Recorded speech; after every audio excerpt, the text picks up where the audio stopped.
the plane here or whatever. No, we ain't. But go ahead. All right, fair. I wanted to put some smut on Ricky again.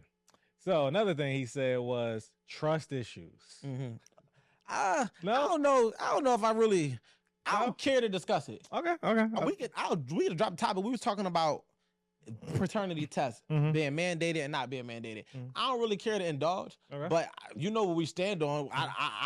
It's only one way for a man to know for certain. It has nothing to do with trust. But I understand Ricky's perspective because women have. Yeah, if you ask for paternity test, you have trust issues. But that's not the case. I think that it's just affirming, it's just assuring. Like, why do you check your bank account after every transaction? Like, you follow what I'm saying? Why do you check it every morning? Maybe that is a trust issue. Who fucking knows? But the fact of the matter is, it's reassuring to know, like, okay, my money is still here. And I think that as a man, I said I wasn't going to dodge, so I'll simply say, as men, the only way for us to know is to know.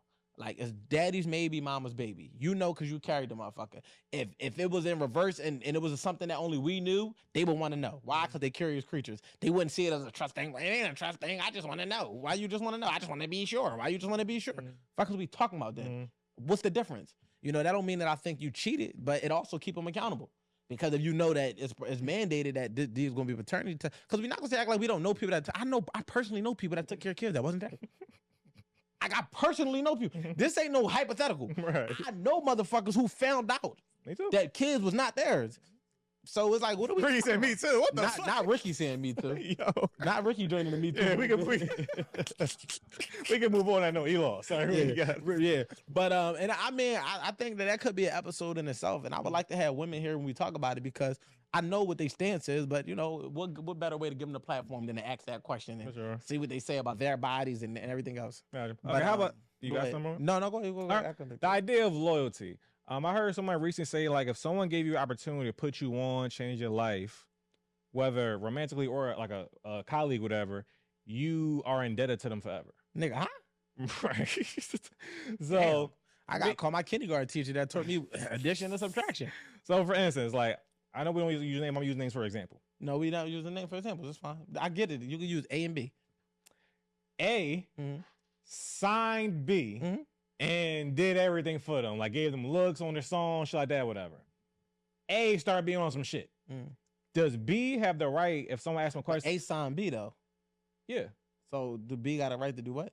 So let's say in the future, does B have the right to say, someone say, yo, how do you feel about A? And I'm say, and they can say just objectively saying, yeah, they on some shit. I don't really agree with they did, but, or is that being disloyal? How would that be being disloyal? Because that person changed your life, they gave you opportunity, did this for you, and now you're kind of speaking against them in a sense. Oh, you saying, so because I didn't understand your context. I think that in those type of situations, it's just like if speaking against someone that you don't have to. I think you would just like not to. Okay, so you say that's something you shouldn't do. To loyalty, I'm just say just the politically correct thing to not do is just to not speak on it if you could. If you share a difference in perspective on how things, or stand on the fact that you just feel how you feel. Because if you want to, because your truth, you don't have to hide your truth. If that's how you feel, but don't try to pose it as anything else. Make it clear stated. No, look, I ain't fucking with that. Okay. And that's why I don't fuck with it. So at least it's evident, but don't like half-ass the situation. Like, but I personally just would say, like, if somebody grow and develop, you send them love. That's it. Because I was thinking about, I've helped so many people. So many people have helped me. I would not want to be sitting having conversations about the people I helped that never reached back or never gave me any type of acknowledgement. It's just like, I didn't do it for that. I did it because I felt like I could truly help you.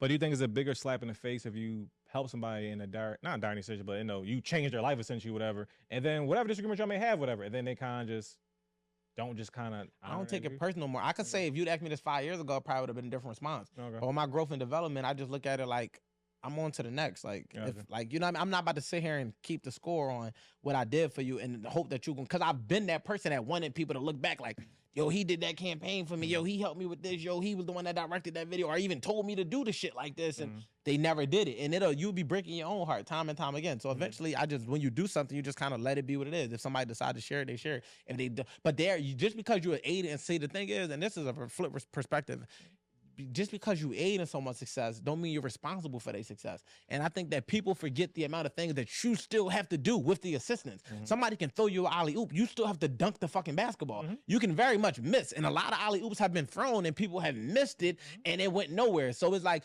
people forget because they think that they threw you a lob that they responsible. But it's like, no, you aided in that. And that's what's up. You assisted. But the fact of the matter is the person still has to be great. So many introductions got made. So many opportunities was given. So many conversations got started. So many people got walked into situations and they weren't able to capitalize because they didn't have the it needed and necessary to be able to do what it took to be able to sustain that. So if somebody actually has the it, it's a mutual thing. For the person that threw the lob, you still have it on your resume to say, yeah, I helped such and such get to this level. That's your compensation as well. So whether this person say you did it or not, if it's evident, if people know you did it, then that still stamps you as the person that throw good assists. So you can still go on and get you a contract as a great point guard, creating assists and helping people get to where they're trying to go, versus it being like one of them situations where you think that because you threw one assist that the person that dunked it got to keep talking about how many times you gave him that one assist. It's like, no, like it's go back and forth for both people. You know what I'm saying? It is what it is. It's like, I did this for you and I benefited in this way. You did this for me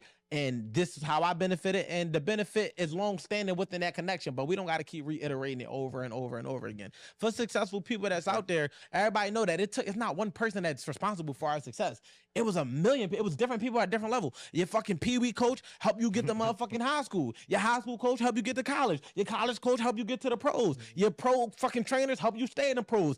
This is the fucking way it go. So if a motherfucker think because they coached you in fucking elementary school and now you in the NFL, yeah, I was the one who told them to pick up a football. You probably was, and you passed the baton. That was beautiful. But it wasn't your work that got them there. They still had to practice every day. They still had to show up and perform when scouts was watching. I'm metaphorically speaking, but this is in every arena. A motherfucker still has to show up and do things to be successful. So yeah, somebody should be able to get the credit, which is why they put it on their resume. Yeah, you know, I worked on that campaign with them. I helped them. I was a part of that. But they don't got to be like, yo, you got to tell people every chance you get that I'm the one that told you to make your name Q. It's like, no. Never disagree with me. Yeah, like, yeah, you could never ever say anything other than that. It's like, no, just don't speak on it at all. Thank you for your help. You know, we did some good work together, and that's going to make history in other arenas. Yeah, I like that. Did you want to bring up something? No, I was looking through my no. This board must have ran out of this board. No, you keep looking. So I'm trying. No, I'm just. No. I'm looking. I don't want you to lose your train. No. We good. We cool. But yeah, all in all, I think that that's a pivotal thing like that really happens. And again, let me just put this on record too. A lot of the things that I speak about growing from were things that I once was. Right. At one point, I was the friend that took everything personal. Right. I made everything personal. Oh, no, this motherfucker Q wouldn't ate without me. Oh, this nigga. I was the person that was like, yeah, I helped him do that. I'm the one that did that. And then through not taking things personally, realizing that everybody's world don't revolve around me, realizing that I might have contributed to a lot of people, but they still had to do their own thing. It made me realize that I have to change my approach to these things. So when I make these suggestions for people to redirect their approach to things, I'm not saying it like I never was on that side of it. I'm realizing that the way I was doing it wasn't conducive for a healthy mindset, wasn't conducive to maintain and sustain healthy relationships, and it wasn't conducive for a perspective that sees the world outside of my own, right? If I just want to look at the lens of my perspective, I can be like, yeah, I did this, I did that.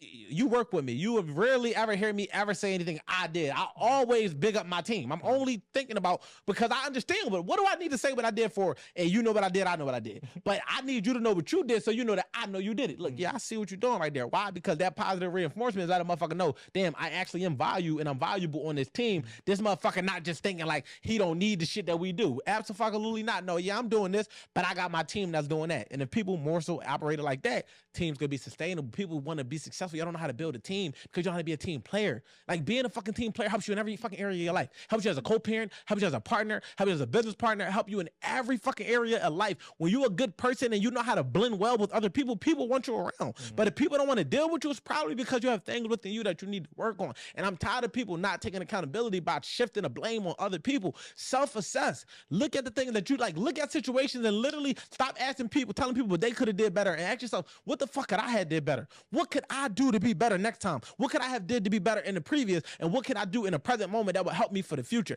But if y'all just looking at motherfuckers and thinking of all the shit that they need to do, this is equivalent to you walking outside and talking about the fucking trash that's on the ground, but you got trash under your bed. Clean your own fucking crib before you talk about cleaning up the streets. And if everybody cleaned their crib and then went out to the streets and realized that, damn, we actually got time and energy to clean the streets up because we cleaned our fucking crib. But you so oblivious to the shit that's going on in your own crib, the shit that you need to work on within self, metaphorically speaking. Your house is you walking out, you looking at everybody else. Oh, your porch fucked up. Oh, you got this. Oh, you need that. Oh, you need to get this done. It's like, yo, you don't even got a fucking door. What are we talking about? Flat out. So, go back and do the work. Get yourself together, and then you'll have grace for the people that's working on themselves or not working on themselves, because you'll remember what it took for you to get where